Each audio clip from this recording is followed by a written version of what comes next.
Welcome to Making Michigan, the Bentley Historical Library's series on the history of the University of Michigan.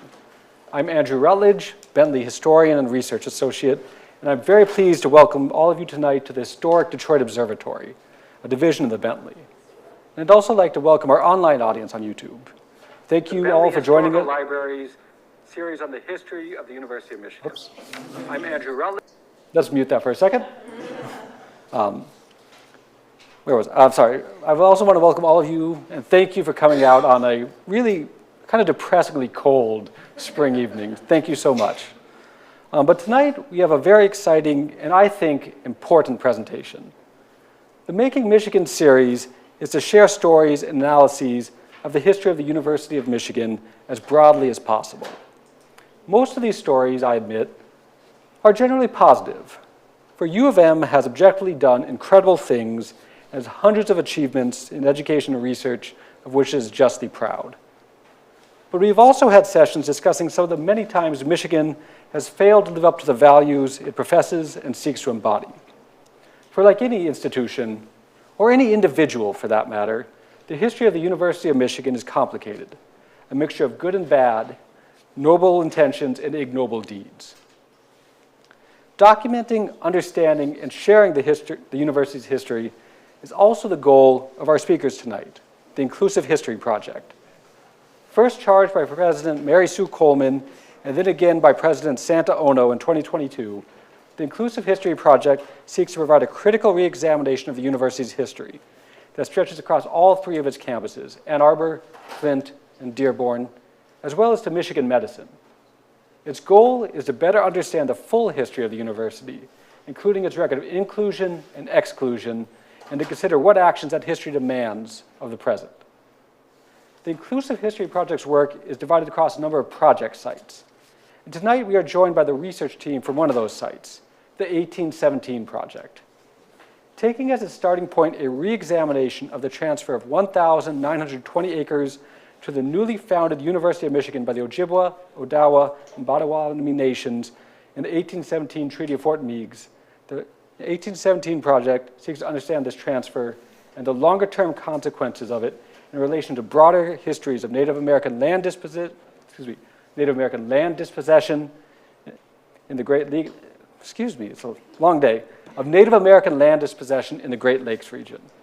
Its work encompasses research into the early history of the university and of Michigan territory, and also how this history has been represented, occluded, contested, and addressed through legal challenges and through Native student activism. We are joined tonight by several members of this project team. First, speaking virtually, is Professor Michael Widkin from the Department of History and the Center for the Study of Ethnicity and Race at Columbia University. A citizen of the Red Cliff Band of Lake Superior Ojibwa, he is a celebrated scholar of indigenous and early American history with a particular focus on the Great Lakes and Upper Mississippi Valley. Among his many publications are An Affinity of Nations, How the Native New World Shaped Early North America, and Seeing Red, Indigenous Land, American Expansion, and the Political Economy of Plunder in North America, the latter of which was a finalist for the 2023 Pulitzer Prize in History. Our second speaker is Jonathan Quint, a recent PhD graduate from the University of Michigan's History Department and a research associate for the 1817 Project. A historian of early America, he is working on a book project that documents the emergence of the indigenous American-Canadian borderlands in the Detroit and Michilimackinac regions during the late colonial and early Republic periods.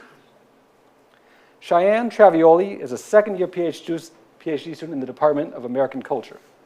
A citizen of the Cheyenne River Sioux tribe, she studies indigenous history stretching from the 19th century to the present day. Veronica Williamson is a PhD candidate in the Department of Germanic Languages and Literatures. And while her dissertation focuses on contemporary migration to Germany, she joined the 1817 Project due to her longstanding interests in the public humanities and in museum studies. She is a citizen of the Chickasaw Nation of Oklahoma. And last, but certainly not least, Gabrielle Ione Hickman is a visual artist and a first-year PhD student in the History Department. Her research and creative practices focus on indigenous and African-American pasts, presents, and futures in the Great Lake regions from the 18th to the early 20th century. Please join me in welcoming the 1817 Project team.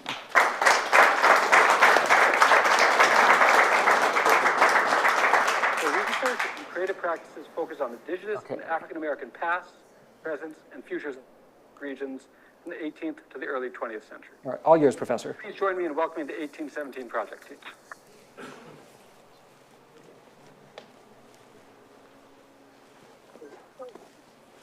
Focus on indigenous and African American past, present, and futures regions from the 18th to the early 20th century. There is a slight delay with the live stream, which is 1817 project team. Thank you, Andrew, and hello, everybody. My name is Michael Wicken. I'm one of the principal investigators for the 1817 project. There is a slight delay with the live stream, which is okay. As Andrew mentioned, I'm a professor of history at Columbia University. Thank you, Andrew, and hello, everybody. My name is Michael Wicken. I'm one of the principal investigators for the 1817 project. There is a slight delay with the live stream, which is as Andrew mentioned, I'm a professor of history at Columbia University. And hello, everybody. My name is Michael Wicken. I'm one of the principal investigators of the 1817 project. There is a slight delay with the live stream. Okay. So I'm gonna have to try to. I'm a professor of history at Columbia University. And hello, everybody. I'm one of the principal investigators of the 1817 project. Okay. So I'm gonna have to try to. Okay. So I'm gonna try to go ahead and do this. It's a little bit tricky with the live stream delay, but as Andrew mentioned, I'm a professor of history at Columbia University. However, before that, I spent 18 years at the University of Michigan as a professor, studying and teaching in the departments of history and American culture. So I'm going to try to go ahead and do this. It's a little bit tricky with the live stream delay, but as Andrew mentioned, I'm a professor of history at Columbia University. The 1817 project that he's mentioned, which is a personal part of the Inclusive History Project, originated with calls to critically examine the history of the university and institutional narrative surrounding the gift or land grant of the university that was received from Anishinaabe communities participating in the 1817 Treaty of Fort Meigs, also known as the Treaty of Monday Rapids. Bridging the past, present, and future. The 1817 project is exploring University of Michigan's connection to indigenous land.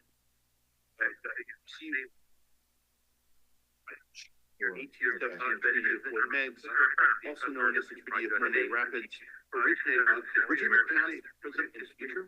The 1817 project. Okay, I think that should take care of that.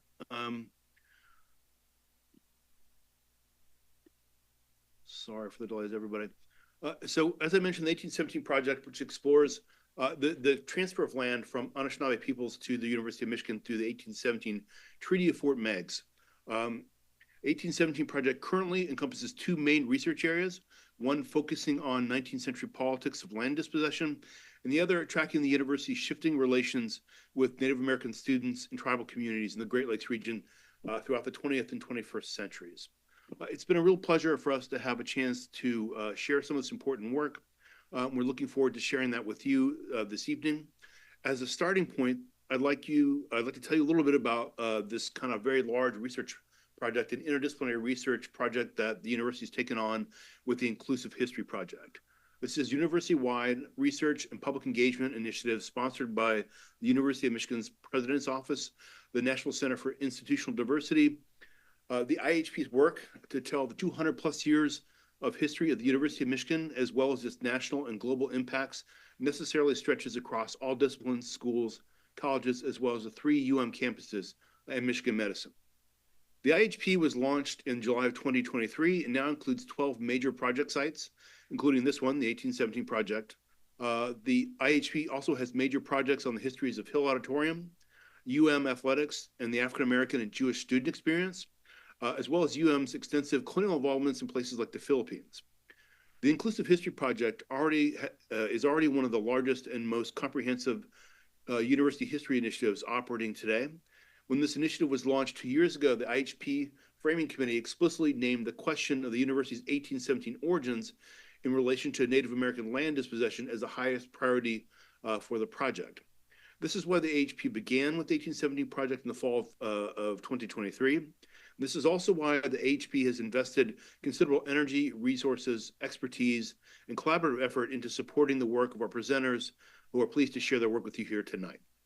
Before we dive in, let me also name some of my colleagues on the 1817 project.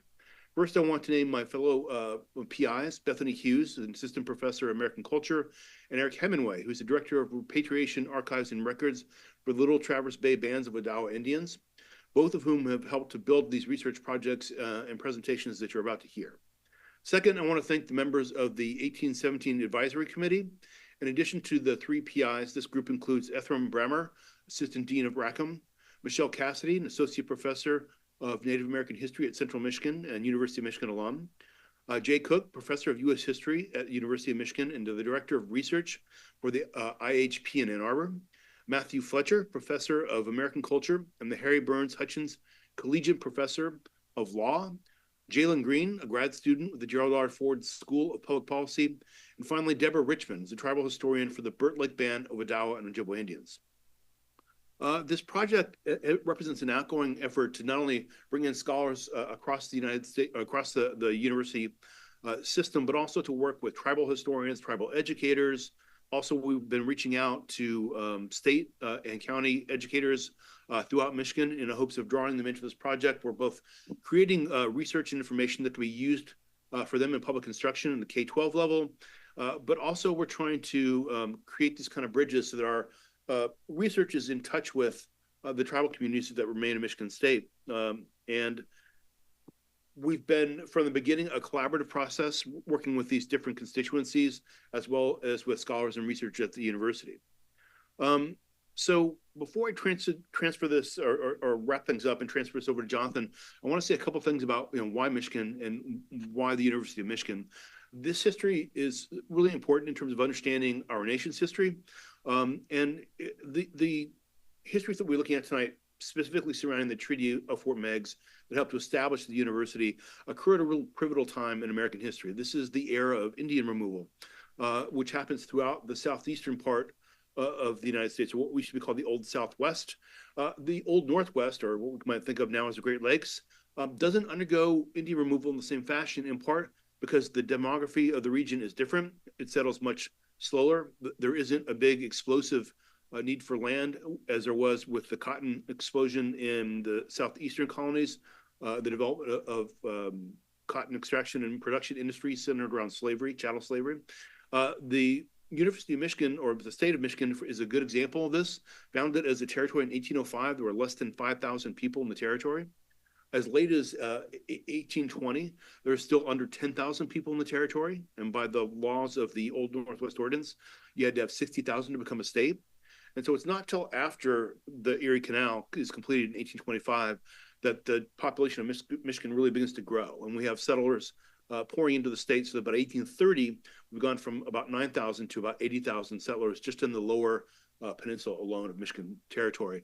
And so between this period of being established as a territory and becoming a state in 1837, Michigan undergoes a pretty rapid transformation after about 20 years of relatively slow growth. And that transformation is executed largely through a series of treaties that extinguish native title to land. Virtually all the state is regarded as having being in the possession of native peoples in 1805.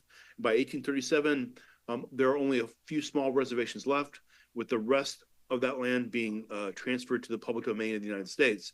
This is where the University of Michigan gets the land grants through the 1817 treaty.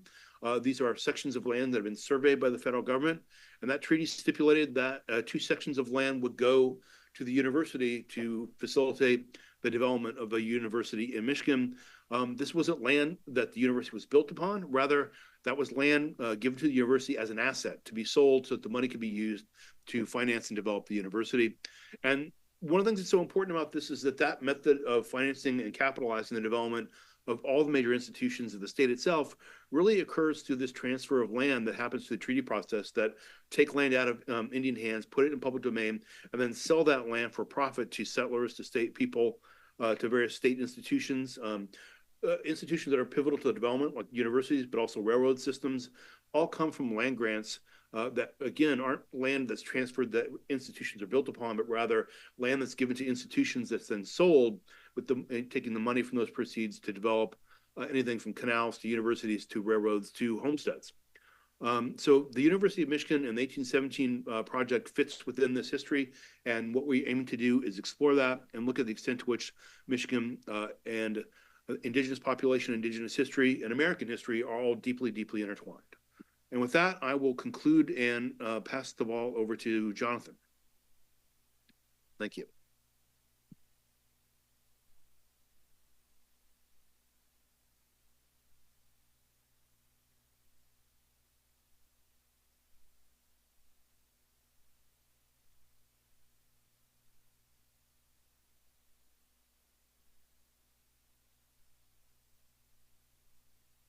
Great. Hi, everyone. So for this part of the presentation, we'll shift to basically a showcase of some of the research that's emerged thus far in the 1817 project. All of the speakers here today, all of us were students in an 1817 project History Lab graduate course in partnership between the History Department and the Inclusive History Project. And so we're essentially presenting research that emerged from that class, which was led by Jay Cook, who's the director of research, for the IHP on the Ann Arbor campus. So as the title of our project suggests, 1817 is a foundational moment in the University of Michigan's early history. The school that became the institution was founded that year in Detroit on August 26th, 1817, and a month later, on September 29th, 1817, the institution received a grant of land from the Anishinaabe people, the Odawa, Chippewa, and Potawatomi, through the 1817 Treaty of Fort Meigs, which is also known as the Treaty of the Maumee Rapids or the Treaty of the Foot of the Rapids. At this time, the institution was called the Catholepistomead, or the University of Michigania in Latin. It would undergo several evolutions and renamings in the 1820s until it formally became the University of Michigan. As Michael mentioned, Michigan at this time, Michigan was established as a territory in 1805. In the area's settler population was relatively small. There were about 2,000 to 3,000 settlers living in a narrow strip, basically between Detroit and Monroe, Michigan, and then several hundred settlers up in Michilimackinac region. The population of Michigan overwhelmingly at that time was indigenous people. They're the demographic majority at this time. So our project is investigating what role the Treaty of Fort Meigs and the land transfer contained in Article 16 of that treaty played in the development of the university. So I'm mainly talking about the early history of the university, the 1810s and 1820s, but as my colleagues will show a little bit later, our research is not just about that original land transfer and moment, but also how the land grant has been recognized, ignored, occluded, eluded, and basically just discussed within the institution's historical memory and the institution's perception of itself. What's really important for my section right now is that the Treaty of Fort Meigs facilitated a transfer of wealth and land. 1,920 acres of Anishinaabe land were granted to the university, and the subsequent sale of that land was really pivotal to the development of the university, providing an important source of capital very early on. The Treaty of Fort Meigs itself was a coercive treaty that led to the cession of millions of acres of Wyandotte land in mostly northwestern Ohio, It was negotiated by Lewis Cass and Duncan MacArthur, the treaty commissioners, with Lewis Cass being the governor of the Michigan Territory at this time. The treaty included a unique article, Article 16, which was a vehicle for the transfer of land described in the treaty text as a grant from the Anishinaabe to the university. I know we often hear that term of gift, a gift of land, especially in university communications and also on a plaque on campus, but the actual treaty article does say grant and not gift. As you'll see later through my colleagues' presentations, the grant has been understood differently over time, and its meaning and purpose has been debated, and there are many different arguments and interpretations about what specifically it meant to the Anishinaabe. As far as we know, this is the only treaty where indigenous communities specifically transferred land to an educational institution and naming an educational institution, so it's a very symbolic and meaningful event. The land grant is also important to U of M and has great meaning because of the way in which the institution subsequently used that article and that transfer of land to generate capital and then fund its operations. So our research thus far involves studying the context of the grant and how the 1,920 acres it provided to the university were actually used, so converted actually into wealth and capital. The 1,920 acres were provided in 3 one-square-mile sections, which conform to the Public Land Survey imposed across the United States in 1785. And this was a method for dividing up land brought under American control through treaties. And you can see this map of southeastern Michigan on the screen. You can see those different 1 square mile sections that were sort of the basis for the Public Land Survey system.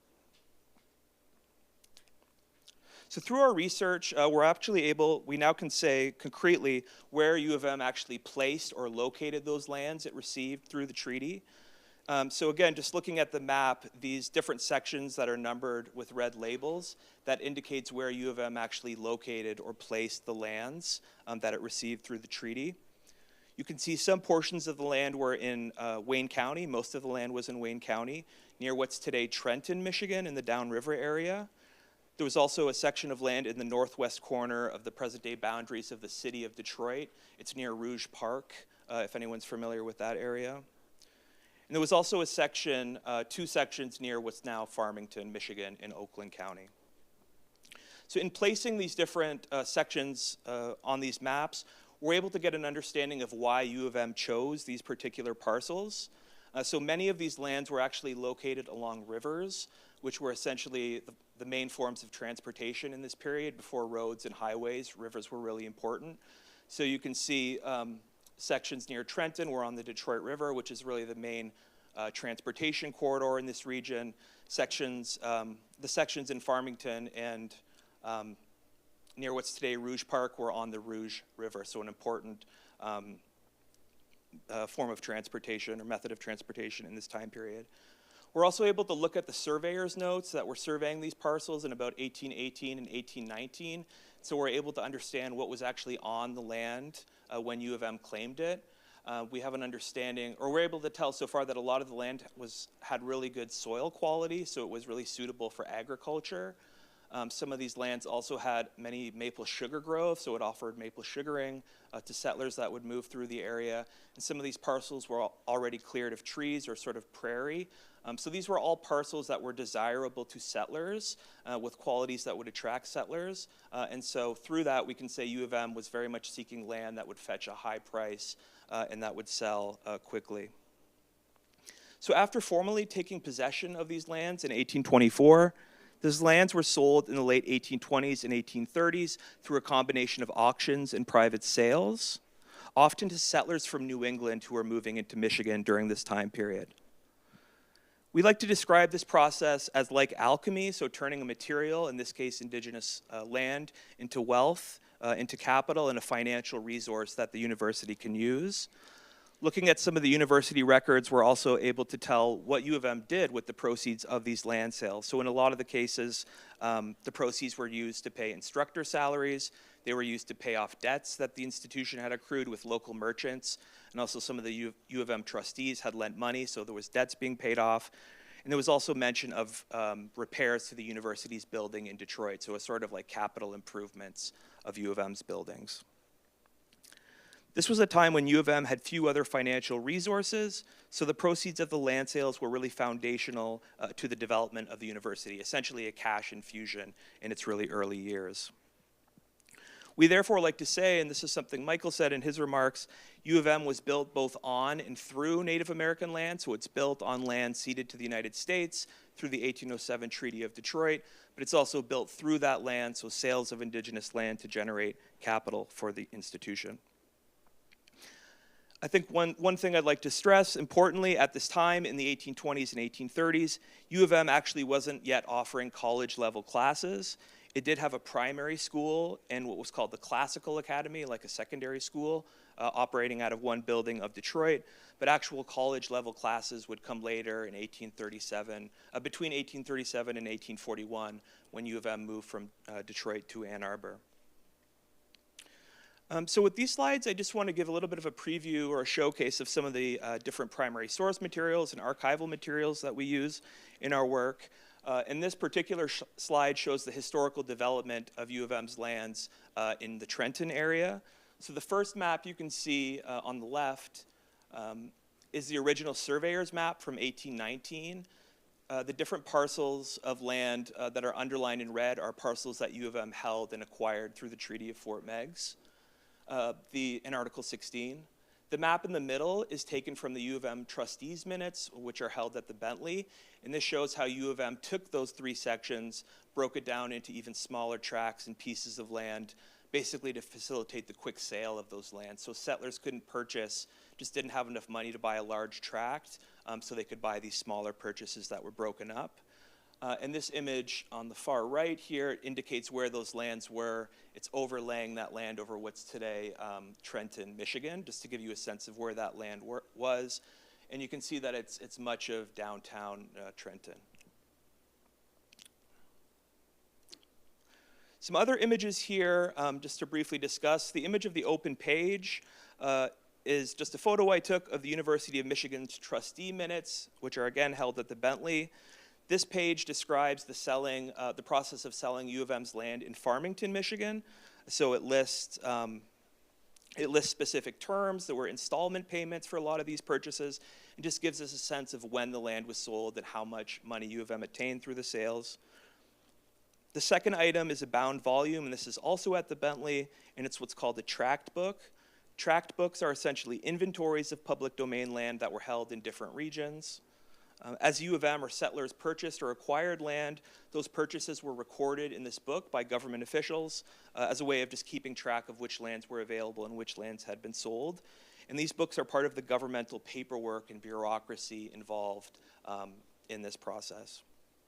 And then finally, the image at the top at auction is just a screenshot of an advertisement from the Detroit Gazette, one of Detroit's earliest papers, where U of M was announcing the sale of some of its land on the Detroit River.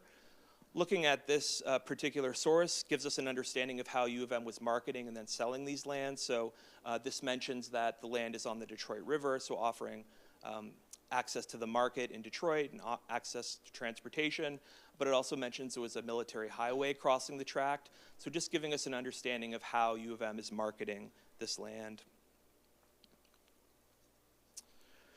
So I've mainly been discussing the Treaty of Fort Meigs lands, which were transferred to the university in the 1810s and 1820s, but our research has also focused on U of M's ways in which U of M acquired other lands throughout Michigan. We realized in looking at the Fort Meigs treaty lands that U of M held much land in addition to its the 1,920 acres it secured through the Treaty of Fort Meigs.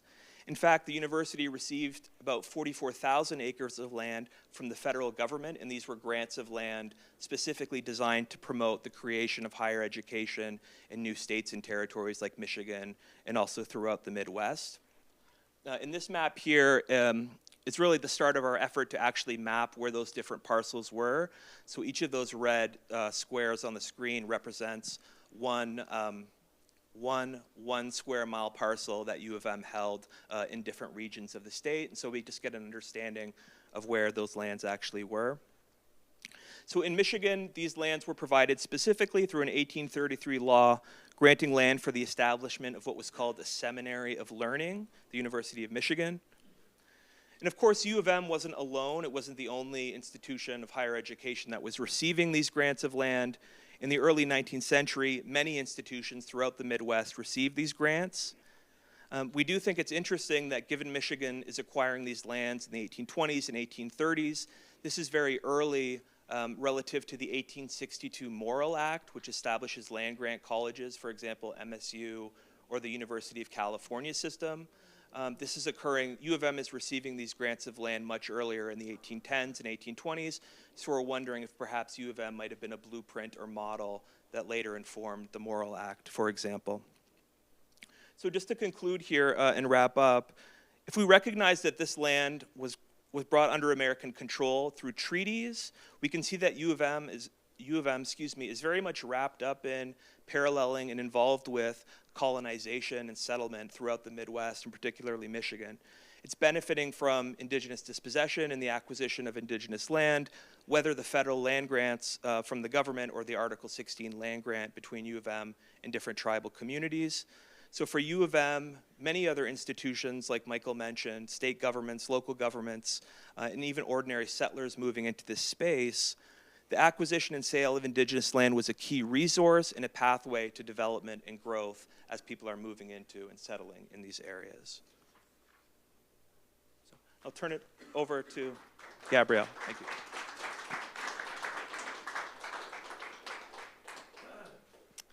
Okay, so as my colleague Jonathan has established, U of M benefited from colonization, indigenous dispossession, and stolen land, alchemizing it into wealth and or capital.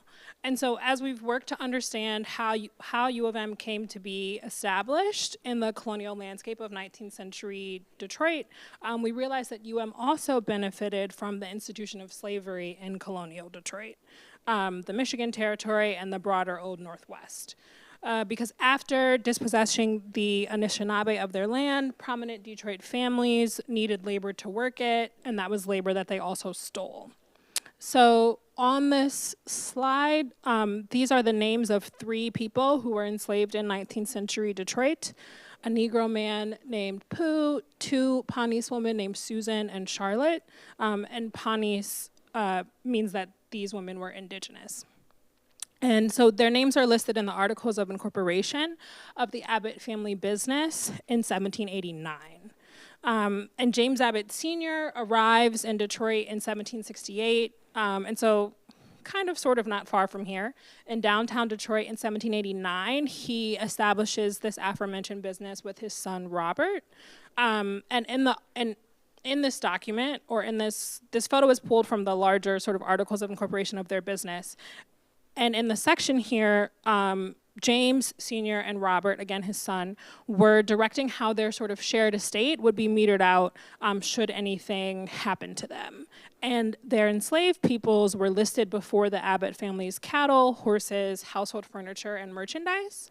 And so this tells us not only that the Abbott family were enslavers, but also how important their enslaved peoples were to their livelihood. James Abbott Jr., who I'm going to talk more about in just a second, would later join the business that his father and brother established, and at that point it becomes Abbott and Sons. And so their family business was involved in the fur trade, the Indian trade, land speculation, auctions, a brewery, the shipping industry, and mercantile trading in Detroit. Their businesses spanned across Michigan Territory, with Samuel, who's another son, operating out of Michimiliac or Mackinac.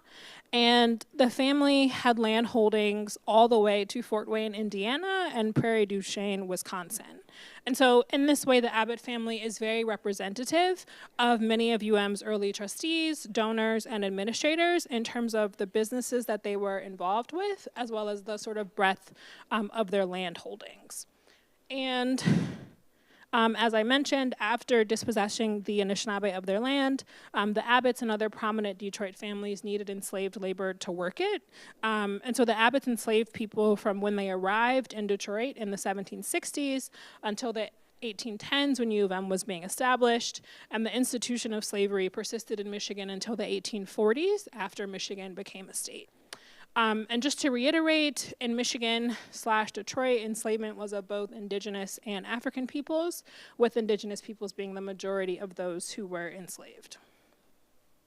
And so once the college at Detroit was, or U of M, was established and developed in part through Article 16 of the Treaty of Fort Meigs, UM benefits from wealth from slavery through donations to the institution that come from prominent Detroit families, prominent Detroit enslavers like James Abbott Jr., whose family wealth was derived in part from the labor of enslaved peoples. And so you can sort of see on this slide the image is bad, but that's just because of how the source is in the archive. James Abbott Jr. pledged $25 a year for 10 years in aid of the University of Michigania in 1817, sort of shortly after the university was established through the Treaty of Fort Meigs. And our research shows that he donated around $300 to U of M's endowment, which would be around $7,500 today. And that doesn't seem like a lot, probably in 2025 dollars, but in 1817, like this was a huge sum of money. And so Abbott and other Detroit enslavers were also involved in the early administration of UM. You can see here in this image on the bottom right that James Abbott Jr. served as a trustee and visitor to the first primary school of the city of Detroit, because as Jonathan mentioned, early on U of M was really involved in K-12 education. And so as a trustee and visitor to the primary school around 1817, Abbott serves on a committee to examine the buildings of the academy and report on its present condition, and to recommend the best mode of recurring it from decay, and also the mode of raising funds and finishing the building. James Abbott Jr. also serves as treasurer of UM from 1820 to 1823. And I'll just mention here that as far as we know, right now, no enslaved peoples built UM's campus in Detroit or Ann Arbor, but it was the capital of enslavers in Detroit and Greater Michigan Territory that supported U of M. And so James Abbott Jr. and others, including Lewis Cass, who was the governor of Michigan Territory and president of U of M's Board of Trustees, in addition to at least 13 of UM's early trustees, benefactors, administrators, etc., were enslavers. These are their names, some of which you will no doubt be familiar with: Lewis Cass, Henry Schoolcraft, Augustus Woodward, General Alexander Macomb, Joseph Campeau, James Abbott Jr., Solomon Sibley, John R. Williams, Austin E. Wing, James May, George McDougall, Charles Larned, and some of the members of Zion Lodge No. 1. These men were prominent fixtures in colonial Michigan. They were territorial governors and judges, merchants. James Abbott Jr. is the postmaster of Detroit, and they're also veterans of the War of 1812. And they were deeply invested in this colonial project of state building, or what Dr. Michael Witkin, who we heard from earlier, has termed the political economy of plunder. These men also had huge personal land holdings throughout Michigan Territory and the broader Old Northwest, land holdings that were acquired through quote-unquote purchases of land from indigenous peoples, and then were worked by people that they enslaved. So they had enslaved people working on stolen land and used the capital from both to generate wealth for themselves and their family that they then donated to U of M. So it's in this way that U of M benefits from both indigenous dispossession and the institution of slavery in Detroit, the Michigan Territory, and the broader Old Northwest. The institution sold the land that it received from the Anishinaabe through the coercive Treaty of Fort Meigs, and then accepts donations from prominent Detroit families who enslaved indigenous and African peoples on that same land. So I'm going to pass it over to my colleague Veronica now.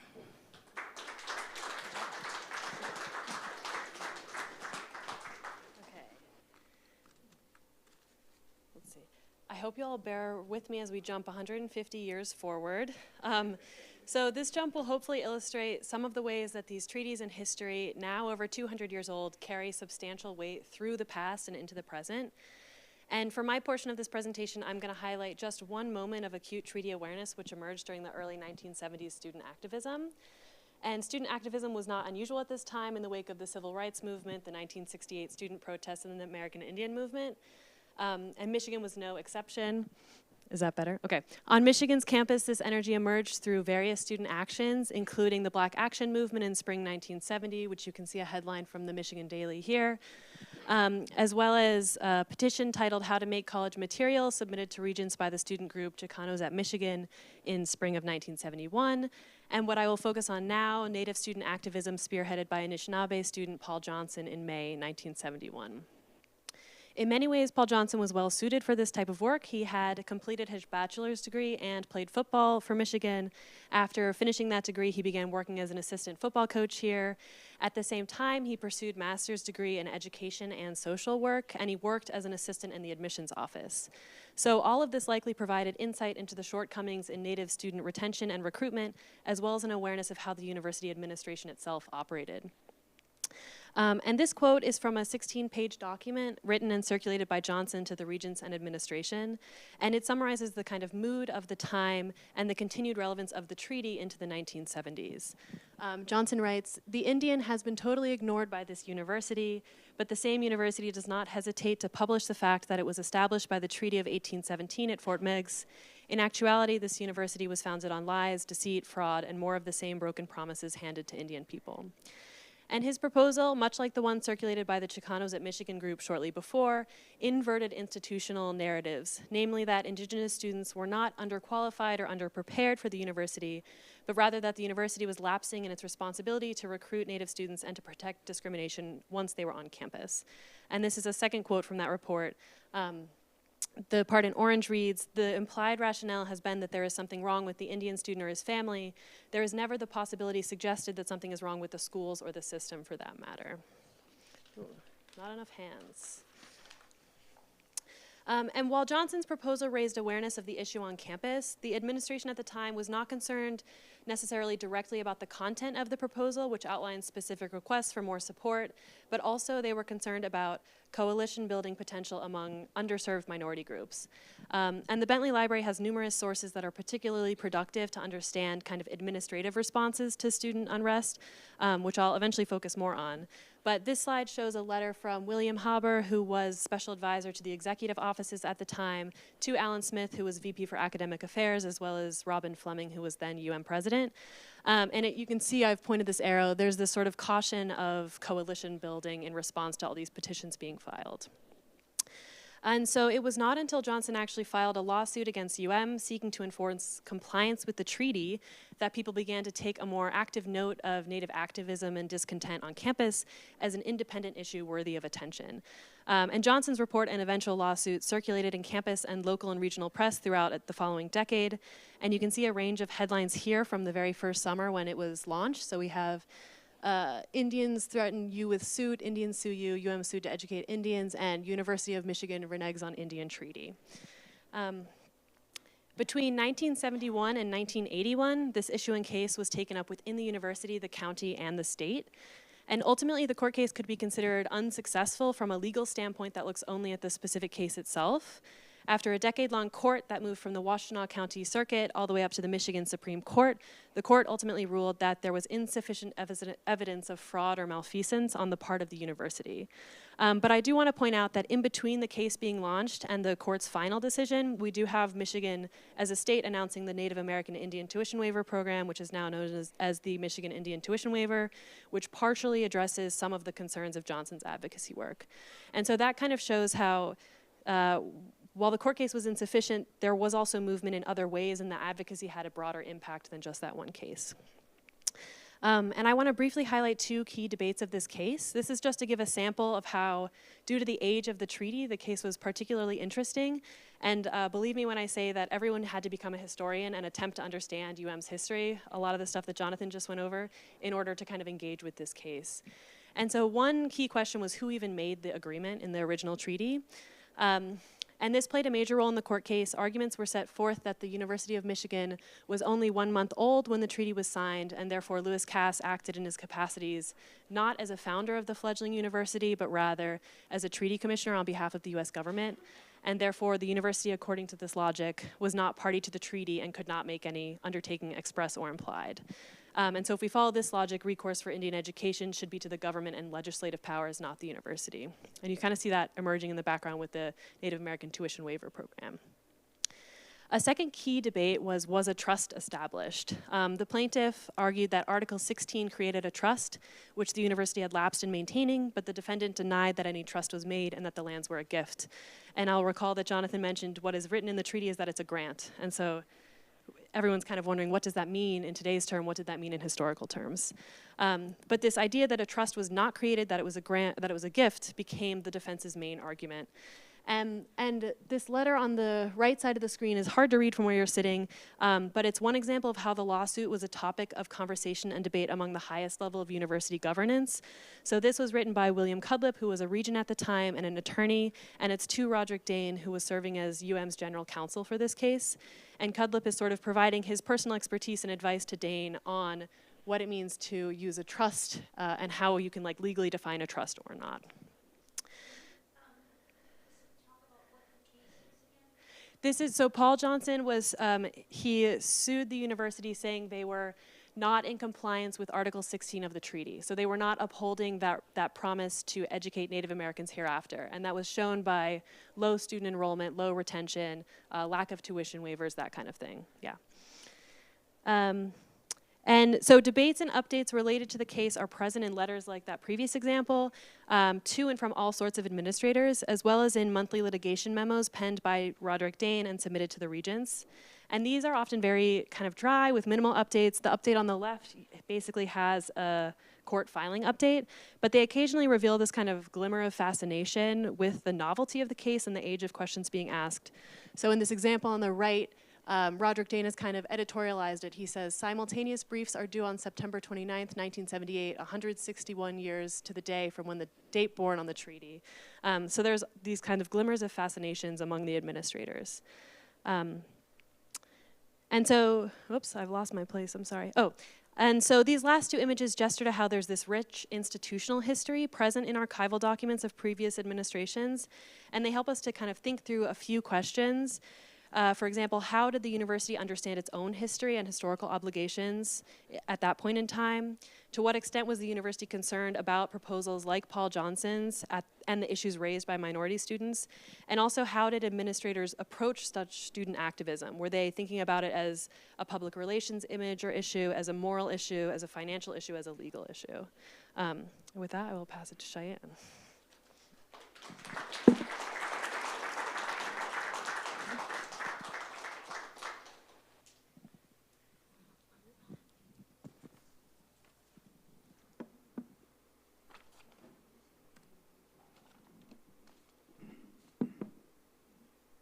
So going off of what Veronica introduced to you all, my research for the IHP looks at Native student enrollment or Native student trends. And so,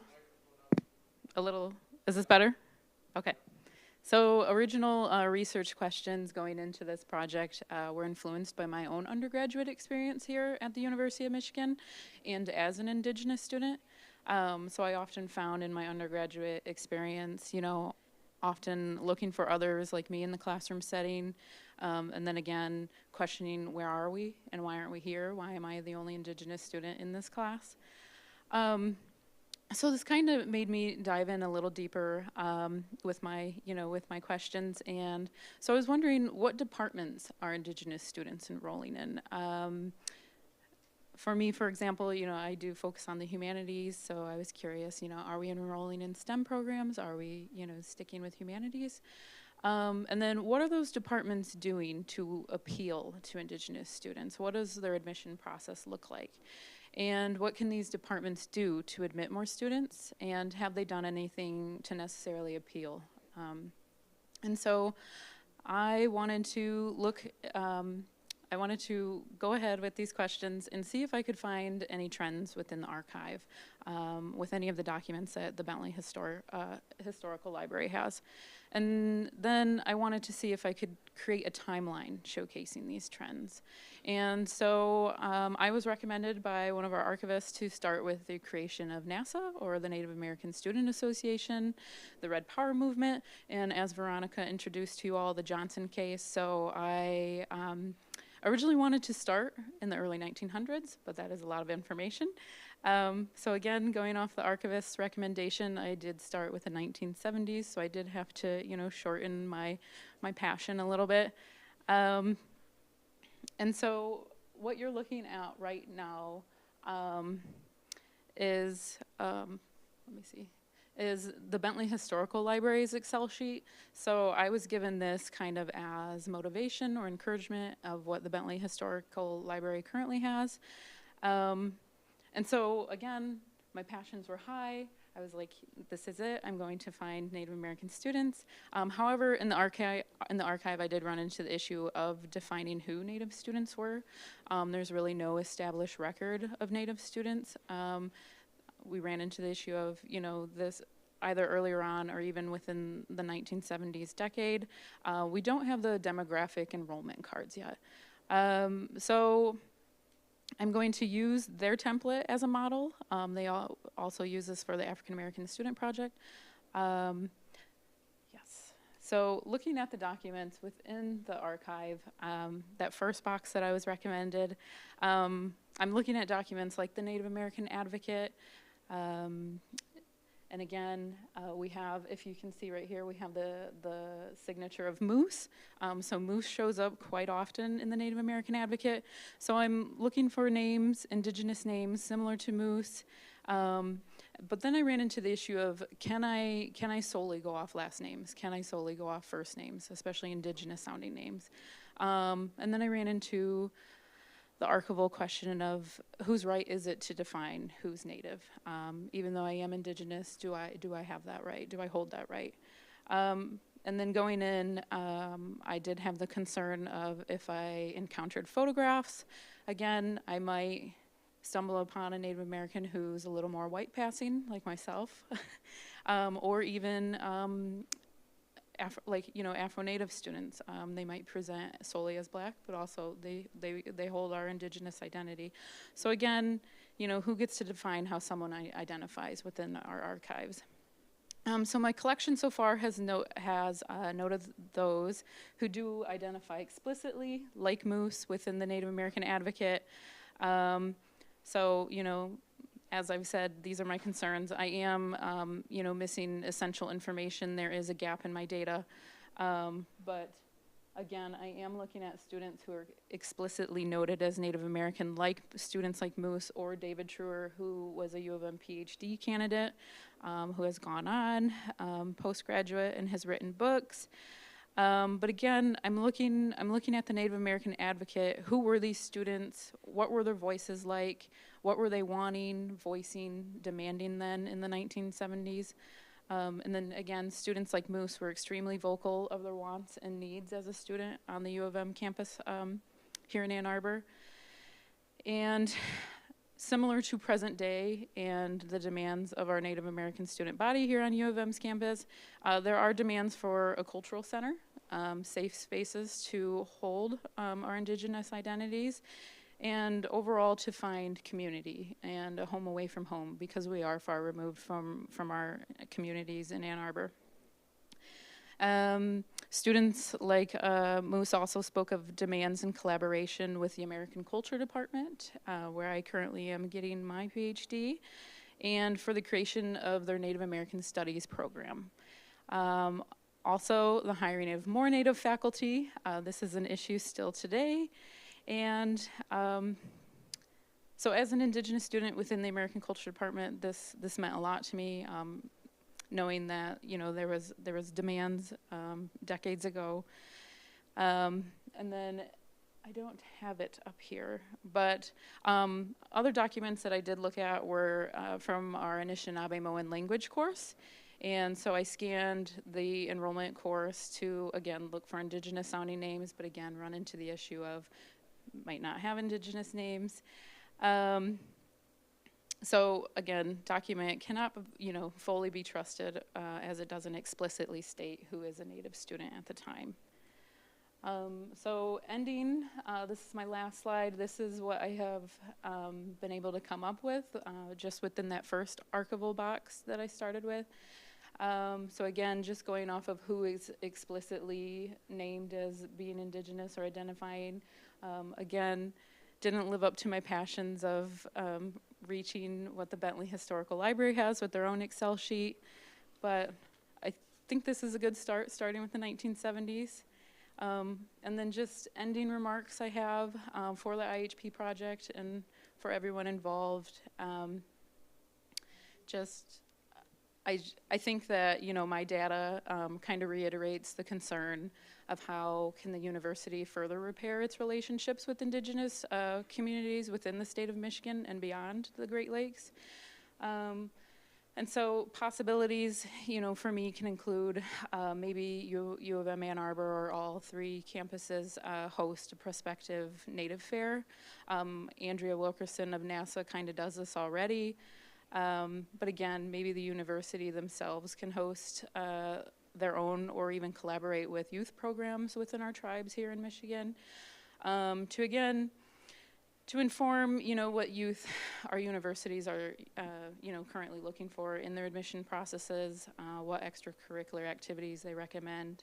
But again, repairing that relationship of not making Native students feel inferior, but again, just kind of offering them resources. We kind of have this with our summer bridge program here, but again, I'm kind of arguing for maybe before our Indigenous students are admitted to the college.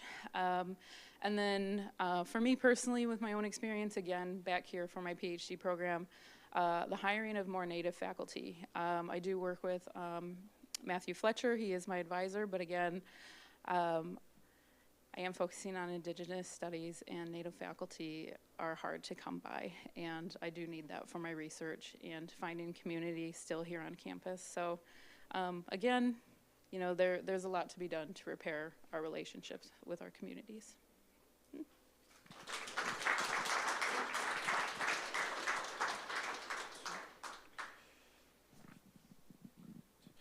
So I just have a brief concluding comment before moving over to questions. But so just in light of all of this research and still the research that's to come and emerge from the project, where does all this research leave us? At the heart of the 1817 project and the broader Inclusive History Project, of which we're just a part, is a commitment to research, engagement, and repair. We take all of these components very seriously and have been talking about them and thinking about them since the very beginning of the project. Our focus today is just, a showcase of some of the emerging research that we've undertaken, and we're really grateful to the Bentley for the opportunity and the Detroit Observatory for the opportunity to be here and share some of these insights into U of M's history. But I just want to emphasize that really this is just the beginning of the work for the 1817 project. Over the coming years, we have several major projects planned, including a pair of national conferences on the 19th and 20th century histories of the University of Michigan. The first conference in winter 2026, still in development, will be strongly focused on telling more honest and sophisticated histories of the connections between colonization, Native American dispossession, and the creation of the university. But we're also thinking about how Native history is taught statewide, how histories of colonization are taught, and how we understand the history of the University of Michigan at a state level and a local level. So this conference will foster conversations between K-12 and social studies educators, Native American and Indigenous Studies faculty, history faculty, School of Ed faculty, and bring together those groups and hopefully establish relationships that are reciprocal, respectful, and informed by conversations between all of those different groups.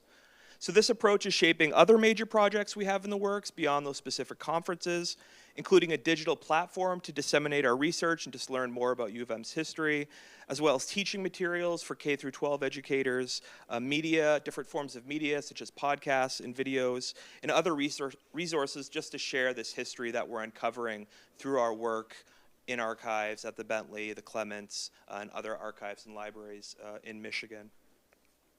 So we invite you to check out the Inclusive History Project website, and specifically our project webpage, the 1817 Project webpage, where you can just learn a little bit more about the project, as well as other IHP projects, and just learn about our events and programming and see different resources and updates which we've been posting to the site.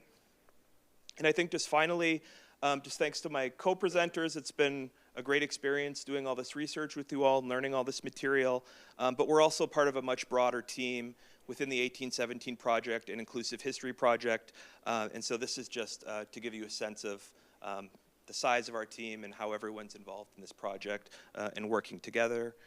So thank you very much.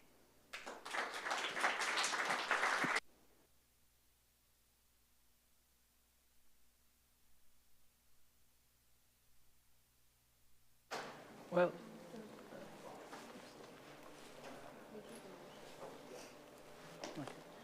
so, wow, that's really, you guys covered a lot of ground to this. I'm not quite sure to start other than to say it's really always great to see the Bentley get featured heavily in these. But one question I have is you have done so much, and really just this is your first year of really diving into the 1817 Project.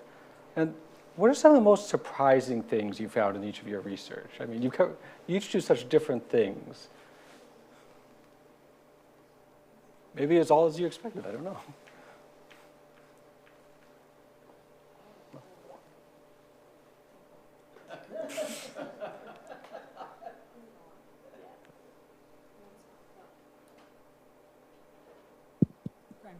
I feel like one of the surprising things that I found when I was looking into the Abbott family was that in 1811, Robert, who I mentioned, Robert Abbott, who works in the Abbott and Sons business, is granted a guardianship, quote unquote, of two black girls,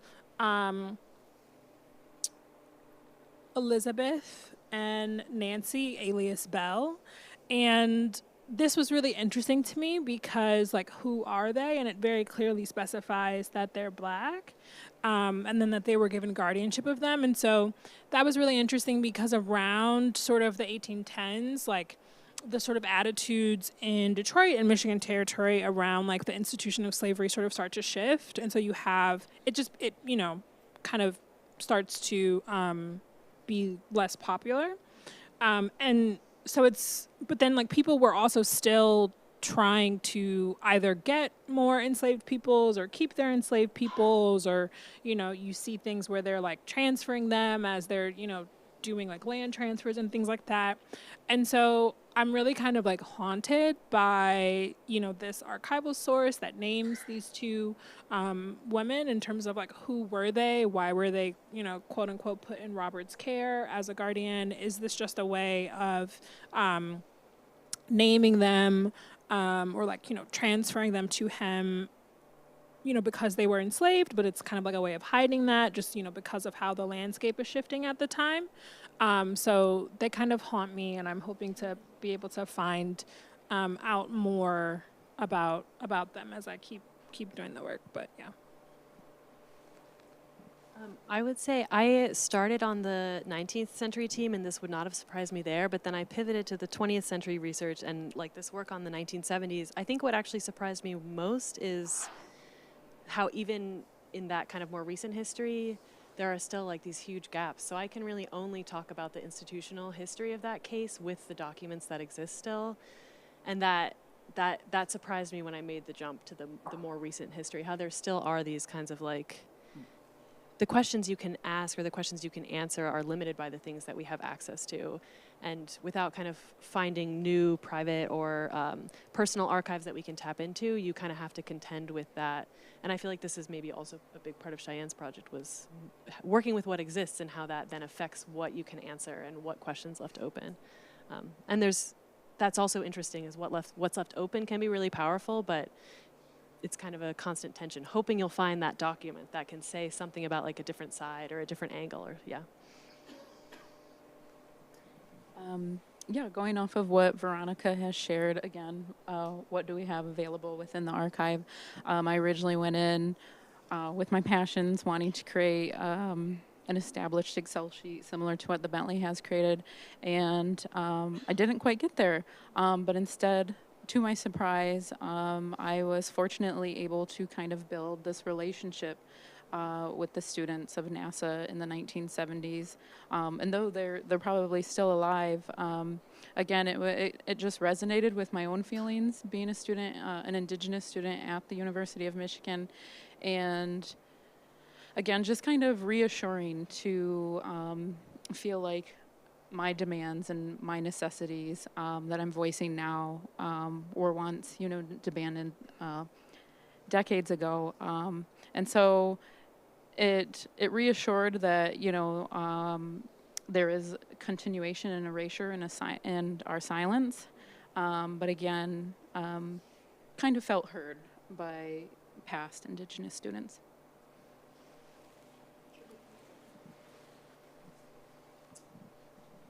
I think maybe just two things really quickly, and in relation to Gabrielle's presentation, just showing a few of the enslavers and just the individuals involved in the governance of U of M, like the Board of Trustees and the president. Just recognizing that there's a lot of overlap between that Board of Trustees and basically the territorial and then later state officials or administrators, so Lewis Cass or Henry Schoolcraft. Lucius Lyons is another individual, and just seeing how, as they're involved in the governance, building up the institution, they're also, essentially the leaders of developing the territory and state of Michigan. So just thinking about how U of M is connected to that larger work that they're doing, and the relationship between U of M and the development of the state. has been really eye-opening to see just the overlap between those two groups. Yeah, I think that's. It's very, yeah.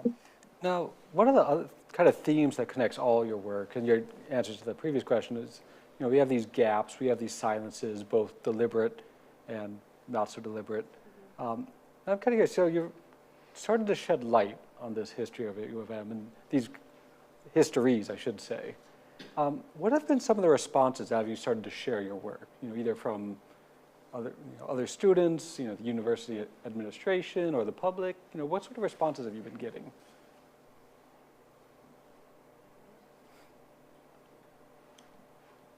We'll hear some questions later in this presentation, but I think one of the things we've also been doing through the IHP is doing class visits, going around to different classes at all 3 of the campuses, and just sharing a little bit about our project and introducing some of the work that we've been doing, just like we did this evening, and just basically interacting with students and teaching them this history and recognizing that they didn't really know as much about the early history of the institution. And when I started graduate school, I didn't either. So I think people are actually very eager to understand, particularly the early history of the institution. Everyone will know, it's founded in 1817, it's on the crest. But sort of beyond that, I think there's room to just teach people a little bit more, and people do seem interested so far. Yeah, I think one thing that I'll add is that people, how do I want to say this? So there's a very strong myth that sort of Michigan, especially with regard to African American or Black history, sort of starts with freedom. There's this myth that we're this stop on the Underground Railroad, and enslaved peoples were coming here to be free or cross the border to Canada, which is true, but the history doesn't start there, right? People were enslaved here, just through, in the South, the Northeast, other places around the country.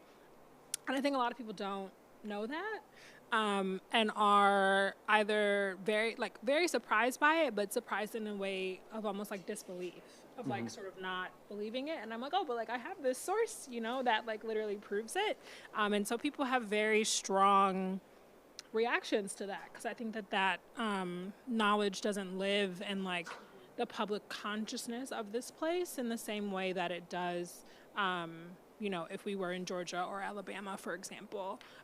So it's really important for me, both through the university, but also just the broader region, as someone who's studying to be a historian of the Midwest and of the Great Lakes region, to really get this history out there and kind of shift that narrative and have this be as sort of prominent in the public consciousness as the Underground Railroad or some of these other things are. And then also, of course, that indigenous people were the majority of people who were enslaved, which I think is also something that we don't typically think about with slavery in the U.S. We think of it as being primarily African and African descended peoples, and they were enslaved here. But I think it's also important to sort of point to some of these things that make how slavery happened in this place distinct, as well as putting that into the sort of the public consciousness and mind.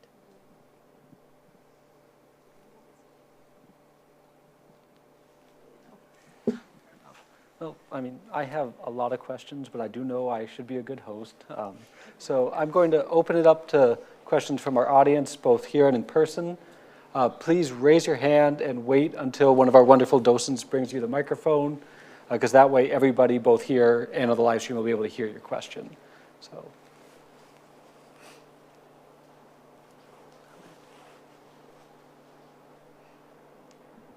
Thank you for a wonderful presentation.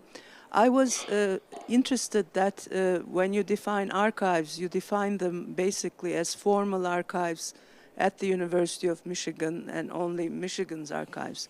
Whereas especially since natives or Black people didn't have a written tradition, I think you probably have to open up your definition of archives in a way that also includes rituals, oral histories, memoirs, and things like that, songs. So I was wondering if you are doing any of that, because otherwise you would automatically privilege the white settlers, who did put everything together and hegemonize it in the first place. Thank you. Just to say that, yes, 100%. This is something that I brought up very frequently during our class, that we have to engage with oral histories and other traditions. And so hopefully that will happen and become a part of the project. It's definitely, I think, something that we're all conscious of and want to pull into the work.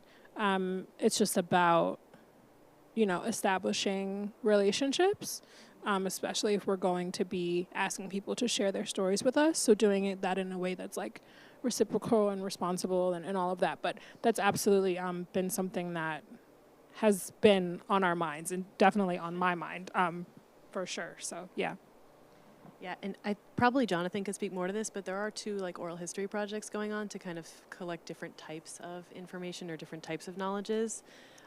But I think it has been a matter of what can we start working with, and then how can we expand that and maybe add a lot more nuance or perspectives to that as the project continues to build. But that's absolutely a conversation that's happening. Yeah. If you don't mind me asking, what are the oral history projects?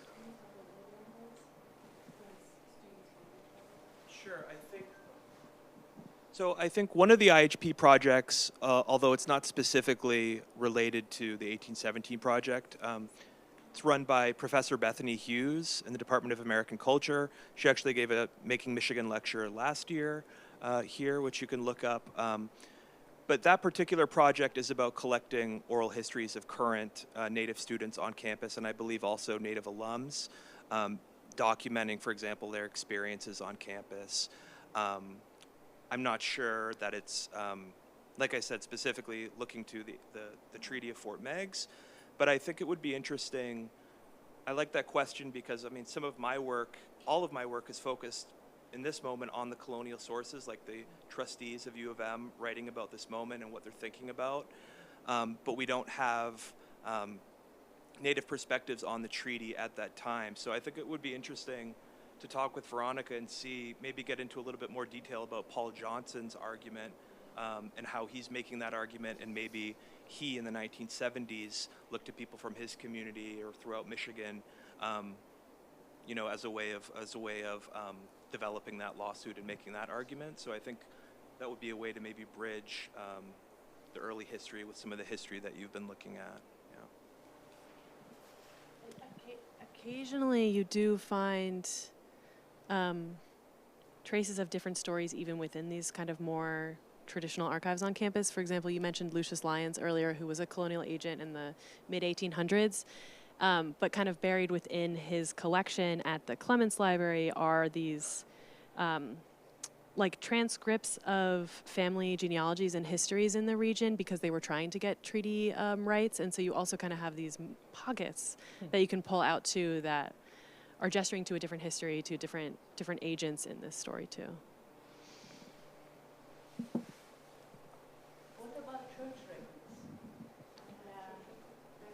There's we've looked a little bit at like Gabriel Richard's parish records, which are housed, there's quite a few in Detroit, and there's also copies at Central Michigan University. So yes, and yeah. Thank you very much. Amazing panel and project. Stephen Modell, School of Public Health. When half a year ago I went to the American Public Health Association annual meeting in Minneapolis, it started out with a recognition of the Native Americans who originally occupied that land. But this went so much deeper than just a recognition in terms of place, time, and person. I have a question for the last panelist. In your very last slide, about 2/3 of the way down, you had a name in one of the rows, and next to it was the nickname Moose, which reminded me of your very first slide. And I'm wondering whether that row that contained Moose, you believe was the person who was captured in your very first slide. And my related question is, when an individual nicknamed themselves Moose, do you view that as positively as an identifier for a very small population that was here on campus, or as negatively as a way of anonymizing the individual?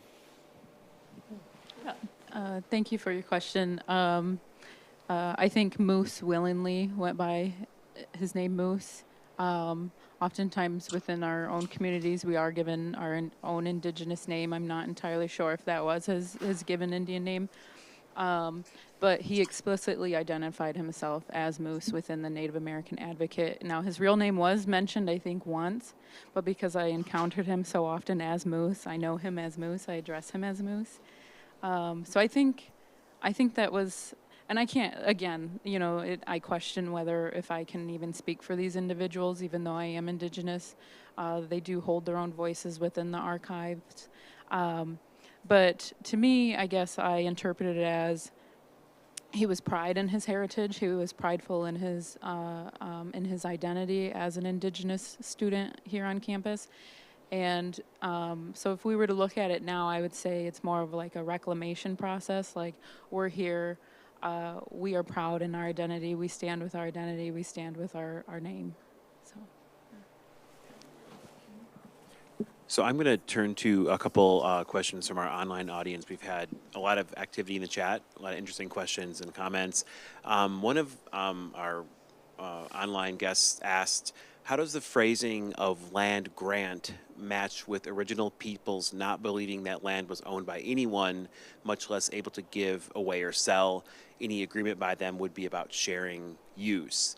And sort of related to that question, and I don't know if anyone will want to say this or go on record saying this, but should Michigan return the U of M property to the indigenous tribes and let them govern the property and the university?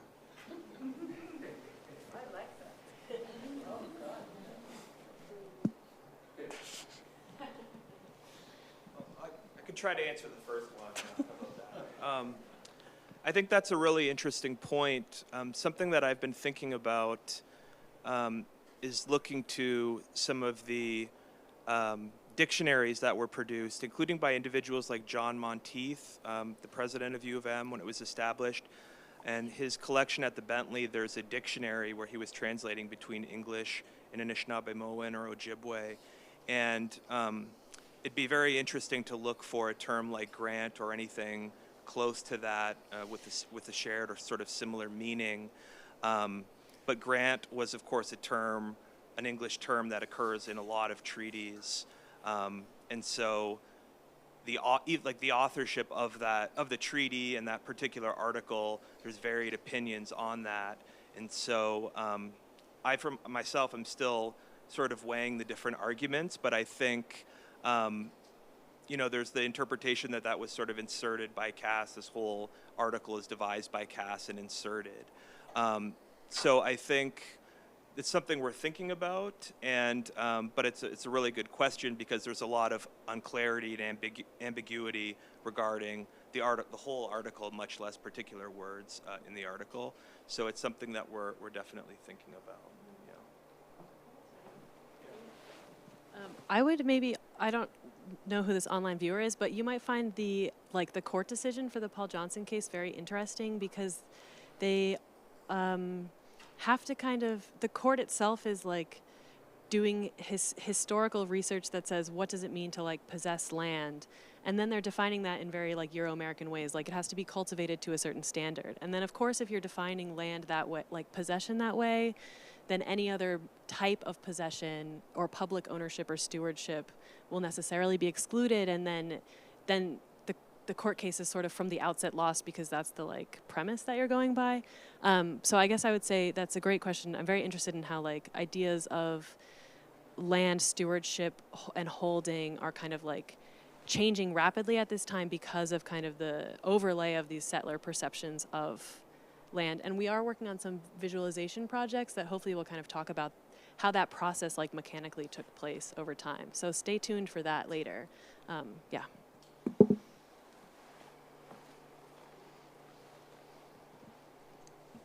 Thank you. I noticed in the university record today, there was it happened at Michigan, and it was about Angel Hall. and they talked about the inscription on the front of the building that is from the Northwest Ordinance. And it says, "This passage from the Northwest Ordinance is a declaration of free, universal public education, and some have called it the, quote, birth certificate of the University of Michigan." And when I read it, I was a little put off by it, and also thinking that there's still a big disconnect happening between the story and kind of the reality, the story that U of M is still telling by that comment, and wondering if you, in all of your work, if you are under the impression or there's the possibility that U of M might start to tell the story differently, perhaps more aligned with reality.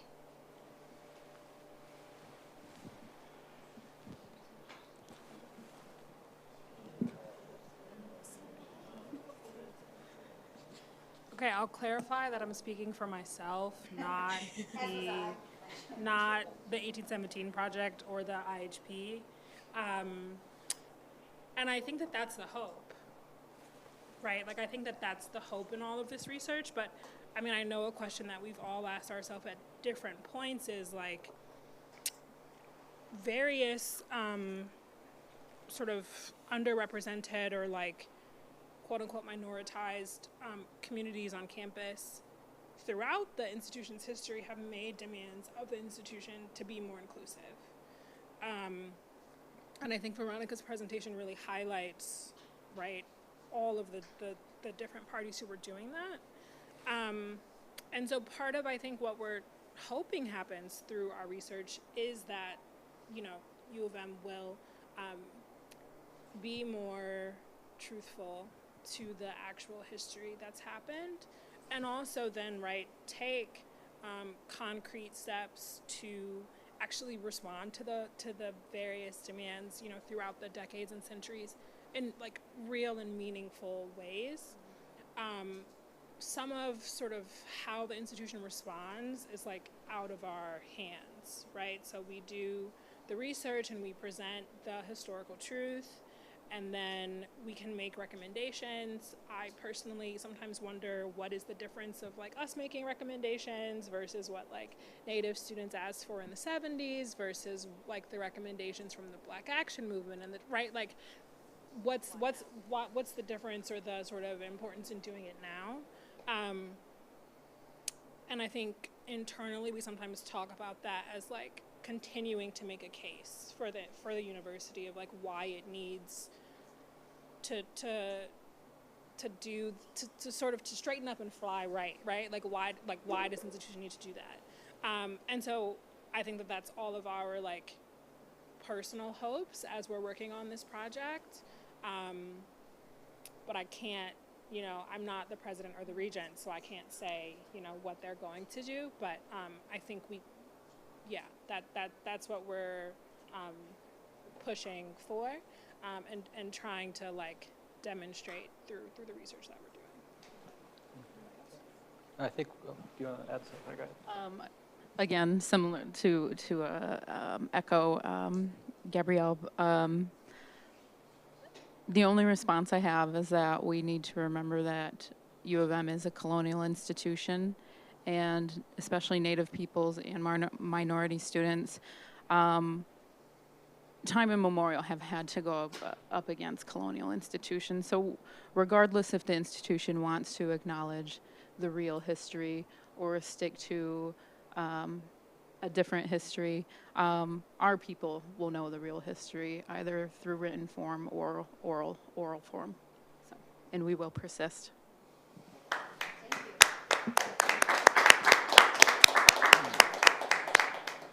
I think we might actually end it right there. Thank you all for joining us this evening. Thanks as well to Greg Parker, the director of the observatory, for being willing to sit in the corner and monitor the live stream.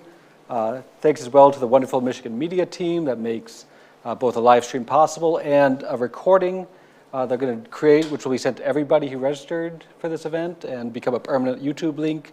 You should all get that in an email in about a week. You know, you could share with everybody, you could watch it over again, you could do both. We're now going to bid you all good night, but the original observatory building is going to be open for another half hour. If you've never been, I welcome you to go. It's truly an incredible building. Our undergraduate and graduate student docents do a fantastic job. Unfortunately, it is Michigan, so it's a bit cloudy tonight. So I don't think you'll be able to see much of the telescopes, but you can see the telescopes. For those of you who are watching on live stream, please join us in person soon. We're going to have another Making Michigan in May, and you'll be joined by another committee of very talented writers and researchers on university history from across the campus. But until then, have a wonderful evening, and thank you again for joining us. Take care. You guys did that was really